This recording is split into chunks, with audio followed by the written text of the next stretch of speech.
I wanted to respond to a comment that I got in regards to my last unschooling video. This person brings up a lot of valid concerns when it comes to unschooling about what the general public believes unschooling is.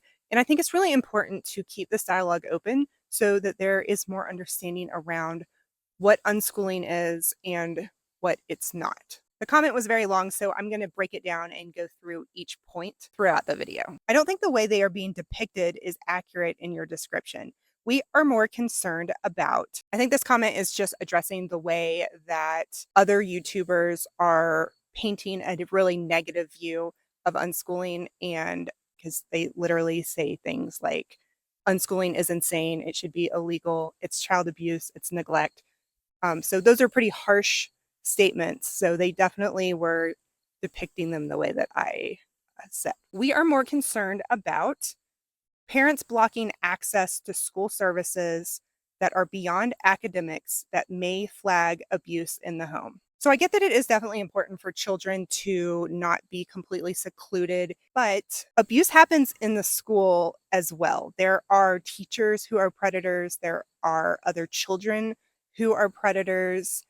Abuse can happen anywhere. It's awful. It sucks. We need to, you know, do something about it. I understand that that should never, ever happen. But, churches, like anywhere, abuse can happen. And it's not just happening in the home. Bullying is a form of abuse. And that happens far more often in the traditional school system than it happens at home. Children can be abused at home, but you can't say that nobody should homeschool their child because the kids could potentially be abused, when the fact is that children can also be abused when going to public school. Even when kids are being abused at home and they're going to public school, it's not always caught. Or when it is caught, there's nothing that authorities can do about it. I used to work in the school system with children, and I had kids report abuse to me. I called the proper authorities, and very little to nothing was done about it, even after very specific reports were made. It is not a perfect system. It sucks, and it's not fair for children, but that is not a reason for unschooling, homeschooling to not take place. The next concern, feeding kids that are hungry. I think this is very, very, very unlikely that kids that are being homeschooled are hungry, that are not being fed. Those parents generally are not homeschooling their kids. They are sending them to school, and the only meal the kids get is at school. I get that. But if parents are that disconnected from their children or that unable to provide for them, then they are sending them to school. And going to public school does not guarantee that you have access to enough food.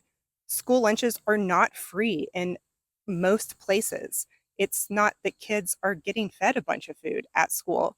My husband grew up in poverty and he didn't get free lunches. He had teachers buying him lunches at school because he didn't have access to them. He didn't have the money to afford lunches at school. All kids should be fed, but they're not going hungry because they're being homeschooled. Next concern, providing social groups outside of the parents' comfort and preference. So I think you are under the assumption that homeschoolers do not allow their kids to do things. And I get that there are extreme groups of people who shelter their children, but that is not all homeschoolers. That is certainly not my family. We expose our kids to a variety of people. And I actually argue that unschooling gives your child an opportunity to experience even more diverse groups of people. You have to remember that schools are segregated based on their location. That is why some schools have way more funding than other schools, because property taxes are higher in some areas. So schools are not nearly as diverse as people like to think that they are. Homeschooling provides us an opportunity to travel and expose ourselves to people all over. And it's not like we're living in a bubble. we've been able to visit different cultures and expose our kids to lots of different things. And while you can do that while your kid's still in public school, go on vacations and meet people outside of school and all of that stuff, it's not that unschooled kids don't get that. They can still have that and not go to school. It's school is not providing a substantially diverse situation a lot of the time. Practice having assignments judged and evaluated objectively and not by mom or dad like they will be in the workforce. So, again, you're under the assumption that homeschoolers never seek classes or education outside of the home. There are plenty of opportunities for kids to learn from other adults. However, I will argue with the term assignments because an assignment is not a true learning experience. There's plenty of online classes with teachers and even just the computer correcting problems that you miss. Like those are objective right or wrong answers that homeschooled children have access to. You do not have to go to school to have access to a right or wrong answer. Learning the balance of work and home life and the necessary relationship between the two. So, I don't think that teaching kids to get up in the morning very early and go to school all day and then come home and have homework to do and very little free time is teaching kids a very good work-life balance. That is way too much for kids to be doing, and it is okay to have boundaries and not want to work all the time. Like, school absolutely does not provide a good example of an appropriate work-life balance. When my kids were in kindergarten, they had to be at school at 7:45 and they didn't get out until 3:25. That day is insanely long for a little 5-year-old. We're actually teaching kids to not listen to their bodies and to work way too hard. Our school model is preparing kids for a very rigorous work life so that they can make companies money. And that is not what I want to teach my kids. Having a great work-life balance is being able to do work that you love and make enough money to support yourself and your family while being happy and having time to spend with your family. That is what I model to my kids, and they get to see that every day. They get to see when I choose to work and when I choose to spend time with them. That is an example of a healthy work-life balance. Access to sports and extracurricular activities that have coaches and mentors and more, or at least different experience than mom and dad. Again, assuming that homeschool kids don't have access to extracurricular activities and sports. Like they have tons of access to them, the same access that traditionally schooled kids do. That's their extracurricular, their after school. There are tons of sports programs. In fact, homeschool kids actually have more time to participate in those activities if they want to, because they're not stuck in school all day. The theme that I'm picking up on is the assumption that homeschooled kids do not have access or exposure to anything outside of the home. And while there are extremist homeschoolers that might be the case, that is not the case for the vast majority of people who are homeschooling, unschooling their kids. There is a plethora of opportunities to get your kids out into the world and out of your house and in activities with other people. Practicing working with people you don't know or don't like to reach a common goal. So I'm assuming that you mean like when you're in school working on projects and such together. I disagree with this because I actually don't want to work with people that I don't like. I have healthy boundaries with myself. And if I don't like someone, that's generally because they're not very nice and I don't want to be around them. So I actually don't want to know how to work with people that I don't like very much. I think it's okay to know how to be nice to them and be respectful of everybody. I mean, that's not a problem at all. I mean, and then people you don't know, you just get to know them. It's easy to get to know people. My kids are introduced to new people all the time. make new friends very easily. You know, that's just the nature of going out and meeting new people. Everybody's new until you get to know them. So, I mean, homeschoolers are exposed to new people all the time. Practicing testing regularly and often so any certifications or higher education is available to them. So the act of testing is actually pretty detrimental to the development of children. And I do think that as kids get older, it is important for them to know what a test looks like so they can take a standardized test. But that is not something that they need to be working on their entire life. The test itself is just, you know, a platform, a way of asking questions. But if kids know the information, then it's not something that is going to be a problem to them. You know, in the real world, there are no placement tests or anything like that. Like, that is not an essential part of like learning and having knowledge. The act of taking a test is not valuable for anything other than in the education system. When you grow up and you get a job and you're an adult, you do not take tests. You apply the knowledge that you know. So that is not something that I feel like is an important skill for my kids to have for the functioning of their adult life. It is valuable and important to have in order to pass tests to get into college or something, but that is such a very, very, very small part of life. That is something that can be learned pretty quickly just to meet a goal. It is not something that needs to be super practiced and ingrained because it's not valuable for life. And I would like to argue the fact that that is something that the education system needs to stop doing. Testing kids like that over and over again is an issue within the school system. You have to think big picture, you have to think critically. And just because something is a certain way doesn't mean it should be that way, and doesn't mean we shouldn't change it. Just because everybody's doing something doesn't make it right. Navigating high school romance, friendships, and social hierarchies that will help them find an identity outside of their home. First of all, I don't believe in social hierarchy. I think that everyone is on an equal playing field.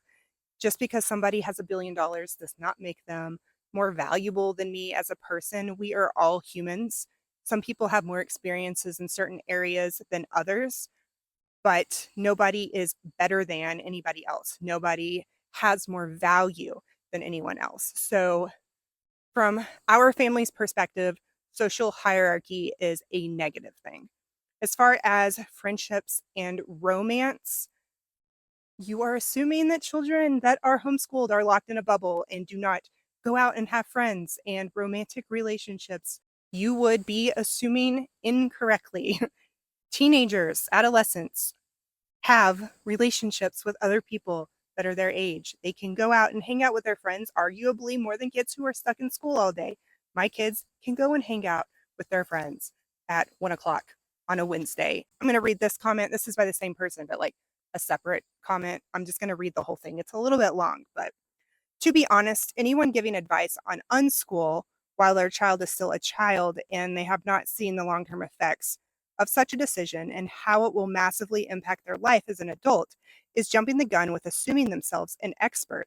And it's just not an accurate way to tell your child's story. I would argue this only be told by the children who went through it and at their own discretion when they get older. So I actually have my degree in developmental psychology, and that played a big factor in the way that I chose to educate my children.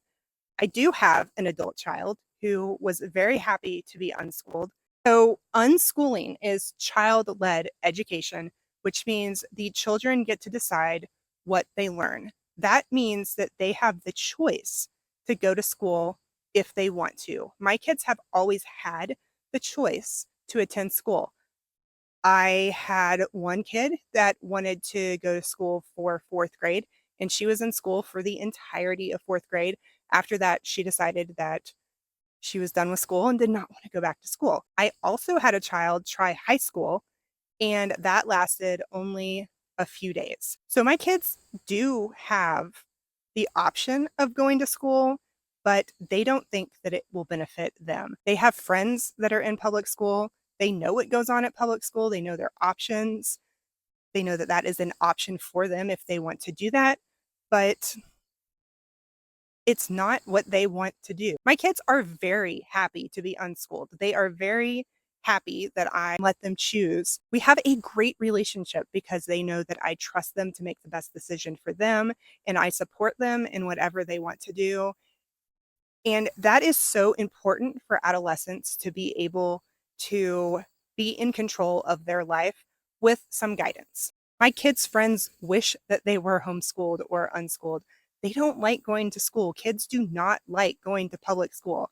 I know that I went through private and public school and I didn't like it. I wish that I was homeschooled or unschooled. I also know what is developmentally appropriate and what's not because of the information that I have studied and the scientific research that I have deep dived into for years and years. Being a great parent and a great educator for my kids is incredibly important to me and not something that I take lightly. So while we can't fast forward to the future right now, I'm going to say that my kids are going to be pretty happy that they were unschooled, that they were given all of the opportunities that they have been.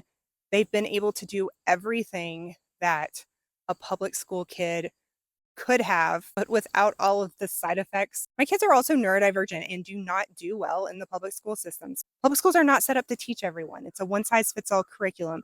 Kids are going to fall through the cracks. Kids are going to be stressed and overwhelmed, and their needs are not going to be met, both just on like an emotional, personal level and on an education level. It's not really fair to say that unschooling is so negative when there's a lot of negative things about the public education system. Okay, this is the last comment. Same person, again, just a different comment. Also, if her goal is to go to community college and have a part-time job this year, this is a big sign that community and an identity outside of the home is not currently happening and is very necessary for any young adult.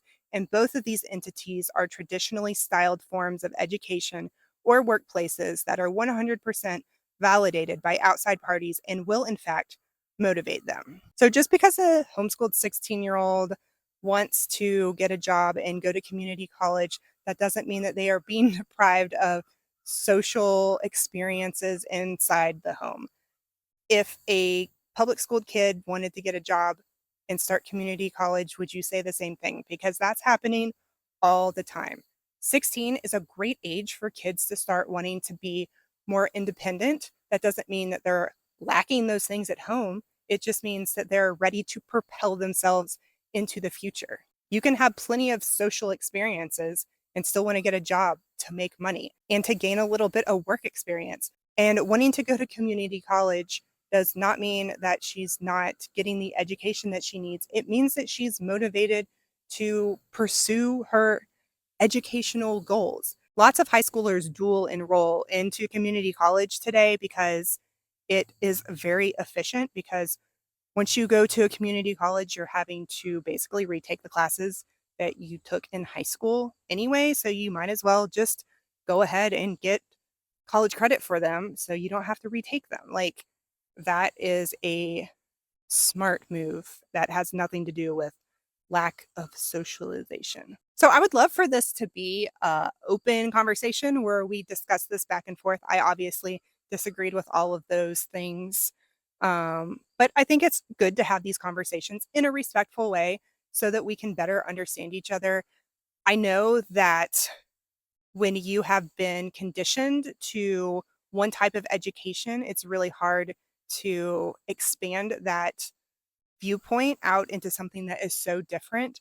But really, if you've never experienced unschooling yourself, if you have never been unschooled, if you have never unschooled your children, if you've never been around a variety of unschoolers, then you don't have the experience to have, a solid opinion on it. It's really important to hear other people that do have that experience talk to you and tell you why you may be misinformed and might want to be open-minded about the topic.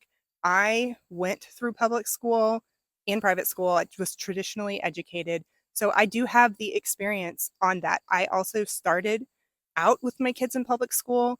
Things have changed a lot over the years. Like, The public school that I went to is not the same school that there is today. I didn't have active shooter drills in school. I didn't have all these standardized tests that I had to take and was like so important in school. We had a little bit more freedom. My teachers didn't have like hardcore curriculum that they had to stick to every year. The teachers could tailor the curriculum a little bit better to the kids that were in their class. The class sizes weren't so big. School hours weren't so long, like school is different today than even when I was in school. So you have to experience everything to really get a bigger picture of what the reality is with the education of our children today.